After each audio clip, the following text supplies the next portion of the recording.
As a performance physical therapist, one of the main things that I see go wrong with most thoracic mobility exercises is that they're a lot of times on the ground or table. And you'll see a lot of people just doing, strictly one plane motions, usually extension and rotation, but we also seem to forget is the side bending of the thoracic spine. And so from a functional standpoint, that's not typically how the thoracic spine moves. Sure, I do use those in certain situations to mobilize the spine, but we need to think of this thoracic cage or thoracic spine as this 3D cage. So it moves in all three planes at one given time.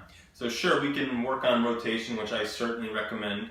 We can work on extension, which again, I highly recommend with your athletes. But we also need to consider the frontal plane of side to side, and we also need to include combining all three of these together and in a more upright and functional position that perhaps a pitcher may be in.